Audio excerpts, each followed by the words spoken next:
Big pass நேர்களுக்கு வணக்கம். ஏண்டா டேய், என்னடா இது பிக் பாஸ் வீட்டை கல்யாண மாலை ஆக்கிட்டீங்க அப்படின்ற மாதிரி தான் இருக்குது. ஏன்னா நம்மளோட சௌந்தர்யா விஷ்ணுக்கு போய் ப்ரப்போஸ் பண்ணுறாங்க. லவ் ப்ரப்போசல் இல்லை, மேரேஜ் ப்ரப்போசலாக இருக்குது. வில் யூ மேரி மீ அப்படின்னு கேட்குறாங்க.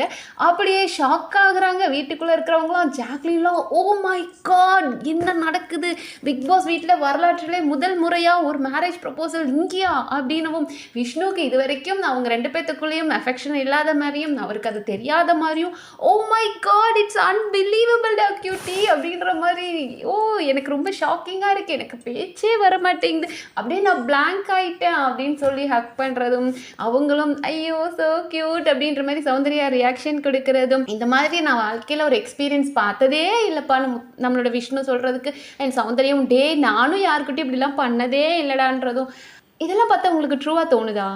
எனக்கு என்னமோ ரொம்ப ஆர்டிஃபிஷியலாக தோணுது. ஐம் சாரி, இட் மேபி அவங்களோட ட்ரூ எமோஷன்ஸாக இருக்கலாம். பட் எனக்கு என்னமோ ரொம்ப ஆர்டிஃபிஷியலாக தெரியுது. ஏன்னா வெளியே இருக்கும்போது, போன சீசன் விஷ்ணு உள்ளே இருக்கும்போதே எல்லாருக்கும் தெரியும் சௌந்தர்யாவை வந்து இன்டர்வியூ எடுத்திருக்காங்க. அவரோட பெஸ்ட் ஃப்ரெண்ட் அப்படின்னு சொல்லிட்டு சௌந்தர்யா விஷ்ணுக்காகலாம் சப்போர்ட் பண்ணி வெளியே இருந்து பேசினாங்க. அதெல்லாம் நான் பார்த்துருக்கேன். அப்போ இருந்தே அவங்களுக்குள்ள ஒரு அஃபெக்ஷன் இருக்குது. அதுக்கு முன்னாடி இருந்தே அவங்களுக்குள்ள ஒரு அஃபெக்ஷன் இருக்குது. அவங்க நிறைய யூடியூப் சேனல்ஸ்லாம் ஷார்ட் ஃபிலிம்ஸ் பண்ணும்போதுலேருந்தே நான் விஷ்ணு அவங்க கூட பார்த்துருக்கிறேன். பட் அப்படி இருக்கும்போது இவங்க லவ் பண்ணுறாங்கன்றது ரொம்ப நாளைக்கு முன்னாடியே தெரிஞ்ச விஷயம் தான். பட் இன்னைக்கு தான் அந்த ப்ரப்போசல் பண்ணுற மாதிரி அது ரொம்ப எனக்கு ஆர்டிஃபிஷியலாக ஏதோ ஸ்கிரிப்டட் மாதிரியே தோணுச்சு. லைக் ஆல்ரெடி பிக் பாஸ் சொல்லியிருக்கிறாரோ அப்படின்ற மாதிரி இருக்குது. நேற்று வந்துட்டு அருணோட அப்பா சொல்லிட்டார், க்ரீன் ஃப்ளாக் காமிச்சிட்டாரு அர்ச்சனாக்கு. அண்ட் அர்ச்சனா இன்னைக்கு உள்ளே என்டர் ஆகுறாங்க. நேற்று நைட்டு பார்த்தோம் அப்படின்னா விஷால் அவரோட லவ்வை பற்றி ஃப்ரெண்ட்ஸ் கிட்ட ஷேர் பண்ணிட்டு இருந்தாரு. அருண், அன்ஷிதா இவங்க எல்லாருக்கிட்டையும் ஷேர் பண்ணிட்டு இருக்காரு. நாளைக்கு நான் எப்படினாலும் போய் சொல்லிட போகிறேன், பட் அவங்களுக்கு அப்படி ஒரு ஒப்பீனியன் இல்லாமல் இருந்தால் நான் என்ன பண்ண முடியும் அப்படின்னாரு. யாரை இவர் மீன் பண்ணுறாரு அப்படின்னு எனக்கு தெரியல. ஒருவேளை அவங்களோட ஃப்ரெண்ட் யாராவது இன்னைக்கு உள்ளே வராங்க, அவருங்க கிட்ட ப்ரப்போஸ் பண்ண போகிறாங்களா, இல்லை ஆல்ரெடி இது ப்ரீ பிளான் பண்ணதுனால நாளைக்கு உங்கள் ஃப்ரெண்ட்ஸ்லாம் உள்ளே வர போகிறாங்க, நீங்கள் இந்த மாதிரி ஏதாவது ஒன்று பண்ணி கண்டென்ட்டை கொடுங்க அப்படின்னு ஹிண்ட் கொடுத்துட்டாங்களான்னு தெரியல. ஏன்னா எல்லாருமே அப்படியே வெறிய அர்ஜென்ட்டாக நான் லவ் பண்ணணும், அர்ஜென்ட்டாக நான் மேரேஜ் பண்ணணும் அப்படின்ற மாதிரியே சுற்றுற மாதிரி தோணிட்டு இருக்கு. அதான் சௌந்தர்யா க்யூட் ரியாக்ஷன்ஸ் கொடுத்துட்டு இருந்தாலும், ஜாக்லின் இப்போதான் தெரிஞ்ச மாதிரி ஓ மை காட் அப்படின்னாலும் சம்திங் எனக்கு அது ட்ரூவாக தெரியல. பட் நம்ம விஷ்ணு அப்படியே ஹக் பண்ணி ஓ மை காட் நீ ஆர் எனக்கு ஒரு நல்ல ஃப்ரெண்டாக இருந்து நீ என்னோட லைஃப் பார்ட்னர் ஆக போய் அப்படின்ற மாதிரி அவர் ஷாக் ஆகும்போது, எனக்கு என்னமோ உடனே போன சீசன் பூர்ணிமா ஞாபகம் வந்தது. பூர்ணிமா கிட்ட இந்த ஃபேமிலி ரவுண்டில் விஷ்ணு சொல்லியிருந்தார், எங்கள் அம்மா அப்பா நாளைக்கு வருவாங்க, அவங்க வீட்டில் ரொம்ப ஸ்வீட்டாக நடந்துக்கோ அப்படின்ற மாதிரி என்னெல்லாம் விட்டு போட்டு வச்சுருந்தேன்.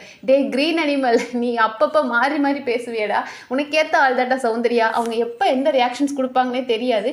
அவங்க என்ன கொடுத்தாலுமே அது எனக்கு ட்ரூவாக தோண மாட்டேங்குது. இப்போ கூட சௌந்தர்யா வந்துட்டு ஒரு ட்ரூவாக ஒரு அஃபெக்ஷன் காமிக்கிறாங்களான்ற ஒரு சந்தேக பார்வை அவங்க மேலே நம்ம பார்க்குற மாதிரி தான் அவங்க நடந்துக்கிட்டு இருந்தாங்க. பட் எனிவேஸ் அது ட்ரூவாக இருக்கட்டும், அவங்க லைஃப் சக்ஸஸாக இருக்கிறதுக்கு கங்க்ராட்ஸ் டேர்ஸ். உங்கள் ரெண்டு பேர்த்துக்கும் ஒரு நல்ல ஒரு ஹாப்பியான ஜேர்னியை ஸ்டார்ட் பண்ணுங்கள்.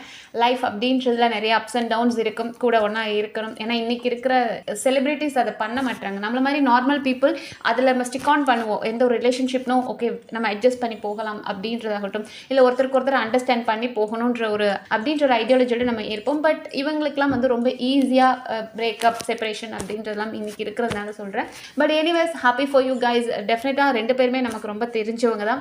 கொஞ்சம் உங்களோட ஃபேக் ட்ராமாஸ்லாம் கம்மி பண்ணிக்கிட்டு ட்ரூவாக இருந்தீங்கனாலே நல்லா இருக்கும் அப்படின்ற மாதிரி தான் தோணுச்சு. ஸோ இன்னைக்கு ஃப்ரெண்ட்ஸ் கேட்டகிரியில் வந்துட்டு அருணுக்காக அர்ச்சனா வர போகிறாங்க, நம்மளோட முத்துக்குமரனுக்காக ஈரோடு மகேஷ் வராராம், அண்ட் நம்ம பவித்ராக்காக சீரியல் ஆக்ட்ரஸ் ஷாமலா வைக்கிறா அவங்க வராங்க. ஸோ என்னென்ன ஃபன் மொமெண்ட்ஸ் இருக்க போகுது, எவ்வளோ இன்ட்ரெஸ்டிங்காக இருக்குது அப்படின்றத அடுத்தடுத்த வீடியோவில் பார்க்கலாம். நன்றி.